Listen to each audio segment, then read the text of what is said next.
बिस्मिल्लाहिर्रहमानिर्रहीम। अस्सलाम वालेकुम नाज़रीन, हज़रत आदम अला नबीना अलैहिस्सलाम की वफ़ात कब और कैसे हुई? हज़रत आदम अलैहिस्सलाम की नस्ल आगे कैसे चली और हम आपके किस बेटे की औलाद में से हैं? आप अलैहिस्सलाम ने अपनी कब्र के हवाले से अपने बेटों को क्या वसीयत की थी और आपकी कब्र अनवर कहाँ वाक़ है? यही हमारी आज की वीडियो का मौजू होगा। मगर वीडियो में आगे बढ़ने से पहले अगर आप हमारे चैनल पर नए हैं तो बराए मेहरबानी हमारा channel the Muslim guidance subscribe करें। जहां आपको बिलखसूस इस्लामिक हिस्ट्री और बिलामूम दुनिया भर की मुनफरद मालूमात पर मबनी वीडियोज़ मिलती रहें। नाज़रीन, जब हज़रत आदम अलैहिस्सलाम के बेटे काबील ने अपने भाई हबील को कत्ल किया तो हबील की मौत के बाद आप अलैहिस्सलाम बेकरार रहते थे।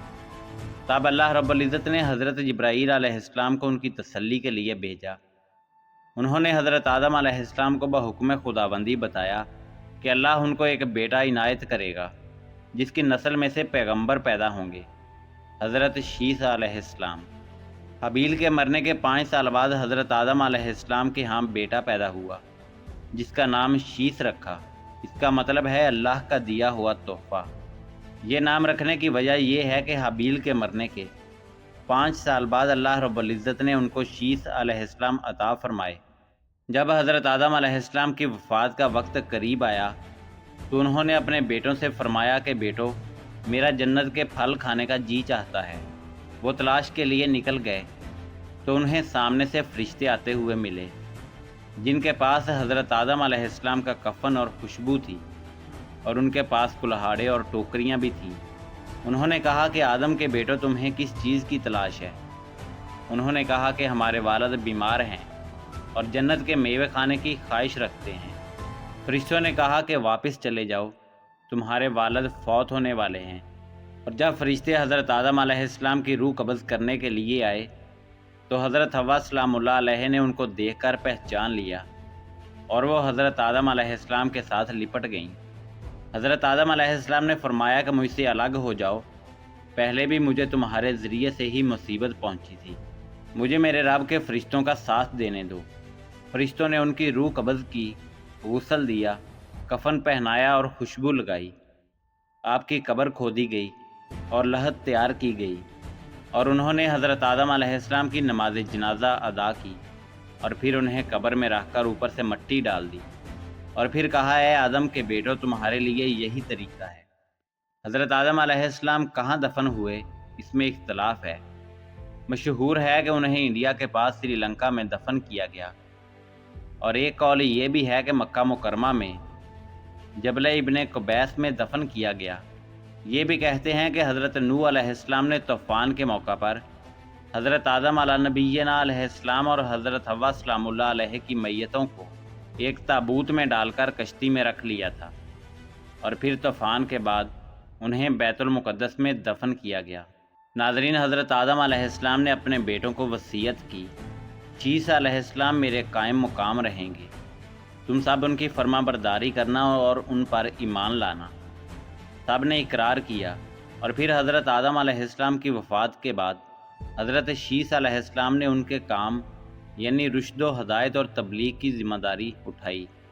नाज़रीन, हज़रत शीस अलैहिस्सलाम के ज़माने में बनी आदम 2 किस्म के थे, कुछ वो जो नेकी पर थे और कुछ काबील की औलाद की ताबेदारी में मशगूल थे। हज़रत शीस अलैहिस्सलाम की नसीहत से कुछ राह रास्त पर आए और बाद नाफरमानी पर कायम रहे।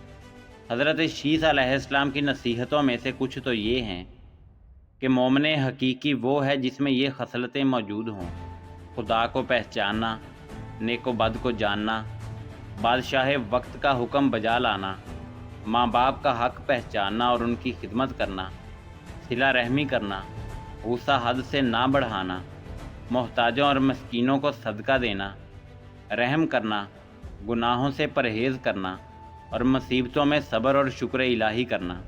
नाज़रीन, हज़रत शीस अलैहिस्सलाम की वफ़ात का वक्त आया तो उन्होंने अपने बेटे अनूश के हक़ में वसीयत की। उन्होंने मनसब संभाला। उनके बेटे कैनन और फिर उनके बेटे मिलाइल ने यह मनसब संभाला। उनके बारे में अहले फ़ारस का कहना है कि वो हफ्त अक़लियत के बादशाह थे। सबसे पहले उन्होंने दरख्त काटे, शहर बसाए और बड़े बड़े किले तामीर किए। وہ کہتے ہیں کہ بابل اور سویس ایران کے شہر انہوں نے ہی تیار کیے۔ ان کی وفات پر ان کے بیٹے یرب نے ان کا منصب سنبھالا اور انہوں نے اپنے بیٹے خنوق کے حق میں وصیت کی، اور ایک مشہور قول کے مطابق ان کو ہی حضرت ادریس علیہ السلام کہا جاتا ہے۔ ناظرین، جب حضرت آدم علیہ السلام کی عمر تقریباً 123 برس تھی، تب آپ کے ہاں حضرت شیس علیہ السلام پیدا ہوئے۔ حابیل کے قتل کے 5 برس بعد حضرت شیس علیہ السلام کی پیدائش ہوئی۔ کیونکہ ان کی پیدائش حابیل کے قتل کے بعد ہوئی، اس لیے حضرت آدم علیہ السلام نے ان کو عطیہ خداوندی سمجھا اور ان کی صفات حسنہ کی وجہ سے ان سے بہت خوش رہے۔ تمام بنی آدم ان کی ہی اولاد ہیں، کیونکہ حضرت آدم علیہ السلام کی دوسری اولاد کا سلسلہ آگے نہ چل سکا۔ قرآن پاک میں ان کا ذکر نہیں ملتا۔ اللہ رب العزت نے رسول اللہ صلی اللہ علیہ وآلہ وسلم سے ایک روایت میں فرماتے ہیں کہ اللہ نے اپنے پیغمبروں پر 100 صحیفے نازل کیے اور 4 کتابیں، اور ان صحیفوں میں سے 50 صحیفے حضرت شیس علی نبینا علیہ السلام پر نازل ہوئے، اور اس سے ان کی نبوت ثابت ہوتی ہے۔ حضرت آدم علیہ السلام کے بعد یہ دوسرے نبی تھے۔ حضرت آدم علیہ السلام کی وفات کا وقت جب قریب آیا تو انہوں نے حضرت شیس علیہ السلام کو اپنا جانشین بنایا، دن اور رات کو ساتوں میں تقسیم کیا، اور ہر ساتھ اللہ رب العزت کی عبادت کی، ان کو تعلیم دی اور ان کو طوفان نوح سے بھی آگاہ کیا۔ حضرت آدم علیہ السلام نے ان کی نسل میں خیر و برکت کی دعائیں مانگی۔ ہمارے پیارے نبی حضرت محمد مصطفیٰ صلی اللہ علیہ وآلہ وسلم حضرت شیس علیہ السلام کی اولاد میں سے ہیں۔ ناظرین، حضرت شیس علیہ السلام سیرت و صورت میں حضرت آدم علیہ السلام سے مشابہ تھے اور تمام اولاد سے زیادہ محبوب تھے۔ حضرت آدم علیہ السلام نے حضرت شیس علیہ السلام سے فرمایا کہ طوفان نوح کے زمانے کو پاؤ تو میری ہڈیوں کو کشتی میں رکھنا تاکہ وہ غرق ہونے سے محفوظ رہیں، یا اپنی اولاد کو یہ نصیحت کرنا۔ حضرت شیس علیہ السلام حضرت آدم علیہ السلام سے احوال بہشت لذت کے ساتھ سنتے تھے اور آسمانی صحیفوں کا مضمون بھی دریافت کرتے تھے۔ اس لیے حضرت آدم علیہ السلام نے خلق سے ان سے حق سے خلیفہ کیا تھا اور لوگوں سے تنہا ہو کر دنیا کی لذتیں چھوڑ کر اکثر اوقات وظائف اور اطاعت میں مشغول رہتے تھے، اور نفس کی ریاضت اور تہذیب و اخلاق ہمیشہ ان کے مد نظر رہتا تھا۔ حضرت آدم علیہ السلام نے نصیحت کی، اے میرے بیٹے، جب بھی اللہ کی عبادت کرو تو اس وقت حضرت محمد صلی اللہ علیہ وآلہ وسلم کا نام ضرور لو، کیونکہ میں نے عرش پر ان کا نام لکھا دیکھا جب میں روح اور مٹی کی درمیانی حالت میں تھا۔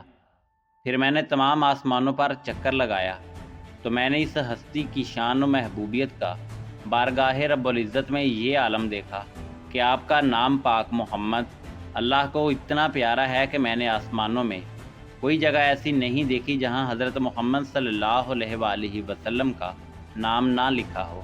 میرے رب نے مجھے جنت میں رکھا تو میں نے جنت میں کوئی محل، کوئی بالا خانہ، کوئی دریچہ ایسا نہیں دیکھا جس پر اس میں محمد صلی اللہ علیہ وآلہ وسلم تحریر نہ ہو۔ اے میرے بیٹے، میں نے یہ نام فرشتوں کی آنکھوں کی پتلیوں میں، شجر توبہ کے پتوں اور سدرۃ المنتہا پر لکھا دیکھا ہے۔ تم بھی کثرت کے ساتھ ان کا ذکر کیا کرو، کیونکہ فرشتے بھی ان کا ہر وقت ذکر کرتے ہیں۔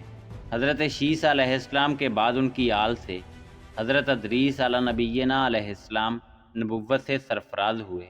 ناظرین، حضرت شیس علیہ السلام کا مزار 3 جگہ موجود ہے۔ ان تینوں میں سے وہ کس جگہ مدفون ہیں یہ اللہ رب العزت ہی بہتر جانتے ہیں۔ ناظرین، اسی امید کے ساتھ اجازت دیجیے کہ آپ کو ہماری ویڈیو پسند آئی ہوگی۔ ملتے ہیں بہت جلد ایک نئی ویڈیو کے ساتھ۔ اللہ رب العزت آپ کا حامی و ناصر ہو۔